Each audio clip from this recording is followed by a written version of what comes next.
Ya, puji Tuhan, Bapak Ibu Saudara dikasih oleh Tuhan. Hari ini kita menikmati hari yang baru, hari yang diberkati oleh Tuhan. Kita harus percaya bahwa Allah mengasihi kita, bahwa Allah memperhatikan serta mempedulikan kehidupan kita. Kita hidup ada di dalam pemeliharaan Allah, ada dalam perhatian Allah. Tidak ada satupun hal yang terjadi dalam kehidupan kita tanpa Allah mengetahui. Baik Bapak Ibu Saudara sekalian, pagi hari ini kita akan mendengarkan firman Tuhan. Saya akan membacakan firman Tuhan dari Roma pasal 5 ayat 1. Firman Tuhan katakan, sebab itu kita yang dibenarkan karena iman, kita hidup dalam damai sejahtera dengan Allah oleh karena Tuhan kita Yesus Kristus. Renungan pagi hari ini saya memberi judul damai dengan Allah. Keadaan damai tentu saja itu yang diharapkan atau yang didambakan oleh setiap orang. Bagaimana perasaan tenang, perasaan tanpa khawatir, perasaan tanpa ketakutan itu dimiliki oleh setiap orang. Nah, Bapak Ibu Saudara sekalian, berkaitan dengan damai sejahtera, dengan keadaan tenang itu tidak terlepas dari campur tangan Allah dalam kehidupan kita. Kalau dalam firman Tuhan Roma pasal 5 ayat 1 tadi dikatakan bahwa kedamaian yang kita alami, yang kita dapat terima, yang dapat kita rasakan itu hasil pembenaran karena iman kita kepada Tuhan Yesus Kristus. Ditekankan di bagian ini bahwa damai sejahtera dengan Allah itu oleh karena Tuhan kita. Jadi oleh karena Tuhan kita bisa mengalami damai sejahtera. Mungkin banyak manusia mengusahakan damai sejahtera dengan berbagai macam cara, dengan pemenuhan hidup, tapi ternyata itu pun belum cukup untuk memberi damai sejahtera dalam kehidupannya. Tetapi ada jaminan kepastian bahwa ketika kita dibenarkan oleh karena iman oleh korban Yesus di atas kayu salib, maka damai sejahtera itu menjadi bagian dalam kehidupan kita semua. Saya akan memberi beberapa contoh yang dialami oleh orang-orang tertentu, tokoh-tokoh Alkitab di mana mereka mengalami damai sejahtera. Bukan berdasarkan keadaan sekeliling atau situasi yang mendukung kehidupannya. Tapi justru di tengah-tengah kesulitan hidupnya, himpitan dan tekanan, pribadi ini menikmati damai sejahtera di dalam Tuhan. Saya membacakan dalam Kisah Para Rasul 12 ayat yang ke-7. Firman Tuhan katakan demikian. Tiba-tiba berdirilah seorang malaikat Tuhan dekat Petrus dan cahaya bersinar dalam ruangan itu. Malaikat itu menepuk Petrus untuk membangunkannya. Katanya, bangunlah segera. Maka gugurlah rantai itu dari tangan Petrus. Kalau kita melihat dari Kisah Para Rasul 12 ayat yang ke-7 ini, dilatar belakangi oleh bagaimana ketika Raja Herodes dia hendak menyenangkan hati orang-orang Yahudi karena sudah berhasil membunuh Yakobus. Saya akan bacakan di dalam mulai ayat yang pertama. Firman Tuhan katakan, kira-kira pada waktu itu Raja Herodes mulai bertindak dengan keras terhadap beberapa orang dari jemaat. Ia menyuruh membunuh Yakobus, saudara Yohanes, dengan pedang. Ketika ia melihat bahwa hal itu menyenangkan hati orang Yahudi, ia melanjutkan perbuatannya itu dan menyuruh menahan Petrus. Waktu itu hari raya roti tidak beragi. Setelah Petrus ditangkap, Herodes menyuruh memenjarakannya di bawah penjagaan 4 regu, masing-masing terdiri dari 4 prajurit. Maksudnya ialah supaya sehabis Paskah ia menghadapkannya ke depan orang banyak.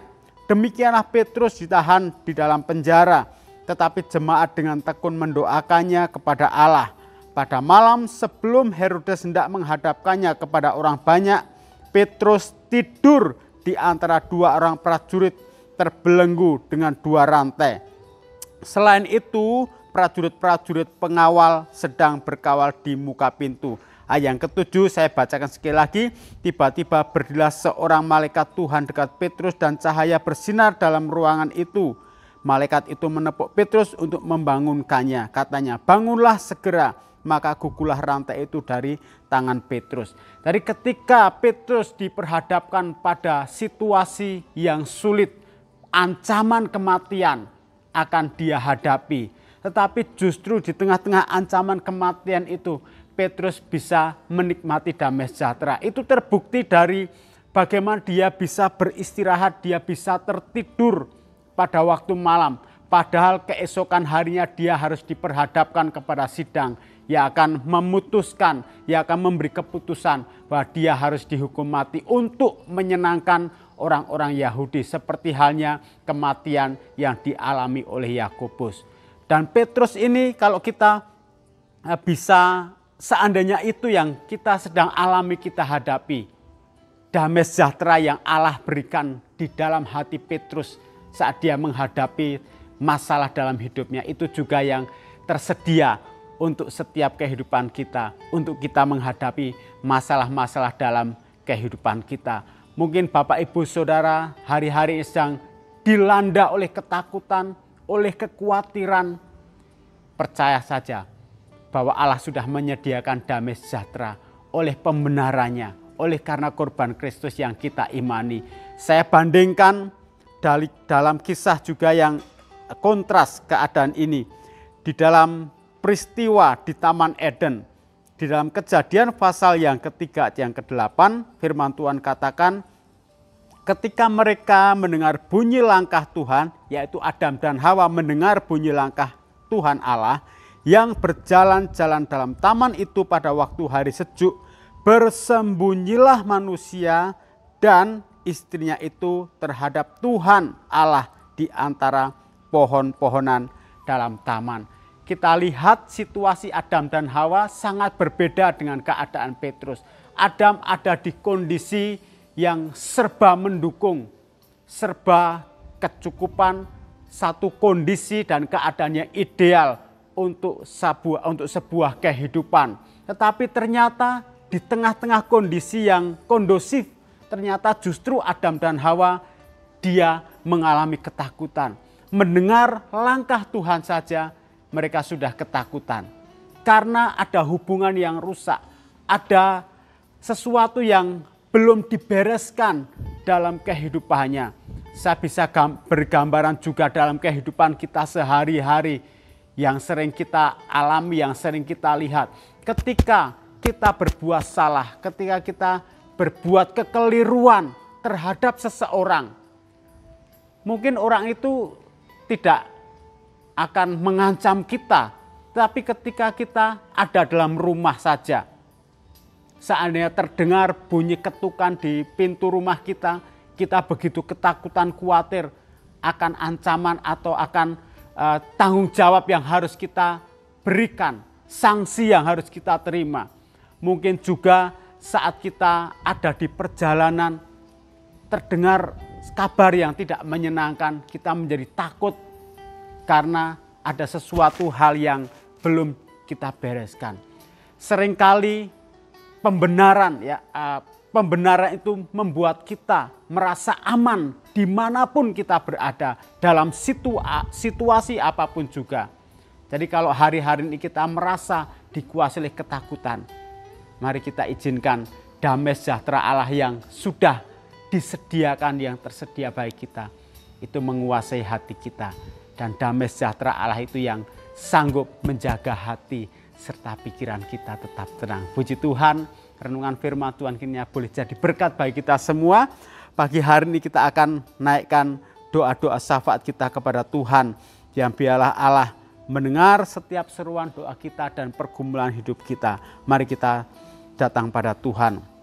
Bapa, kami bersyukur buat pagi hari ini karena korban-Mu di atas kayu salib menyediakan damai sejahtera bagi kehidupan kami semua.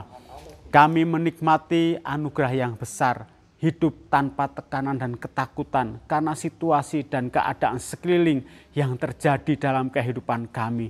Kami tetap mau beriman, percaya kepada Engkau Tuhan. Kalau ada orang tua yang takut masa depan anak-anak mereka. Tuhan juga berikan kepastian di hati mereka. Pagi hari ini kami berdoa buat bangsa dan negara kami. Kami bersyukur untuk kemerdekaan yang Tuhan anugerahkan. 75 tahun bangsa kami sudah menikmati anugerah dari Engkau. Dan biarlah lewat momen kemerdekaan ini Tuhan, bangsa kami boleh semakin maju. Bangsa kami siap menghadapi tantangan zaman. Kami berdoa buat para pemimpin bangsa kami. Tuhan beri hikmat, beri wibawa, bahkan Tuhan tolong dalam mengurus bangsa ini supaya bangsa ini menjadi bangsa yang maju. Berkati pula untuk pergumulan jemaat-jemaat Tuhan tentang pekerjaan mereka, baik yang akan memulai pekerjaan maupun mereka yang kehilangan pekerjaan, bahkan anak-anak yang akan mencari pekerjaan atau menyiapkan lapangan kerja bagi mereka. Tuhan tolong semua boleh jadi mereka memperoleh pekerjaan yang terbaik dari Tuhan. Memberkati juga kehidupan jemaat Tuhan dari anak-anak sampai mereka yang sudah lanjut usia. Hidup mereka hidup penuh iman. Mereka tidak dikuasai oleh ketakutan, tapi mereka menikmati damai sejahtera dari Engkau. Karena mereka percaya korban-Mu di atas kayu salib telah menyelesaikan semua masalah-masalah kehidupan kami semua. Terima kasih Bapa, kami berserah di dalam tangan Tuhan yang penuh kuasa. Allah yang ambil alih seluruh kehidupan kami semua. Dalam pimpinan Tuhan kami jalani hari-hari hidup kami. Terima kasih Bapa, ini doa kami mengucap syukur di dalam nama Tuhan Yesus Kristus. Haleluya. Amin.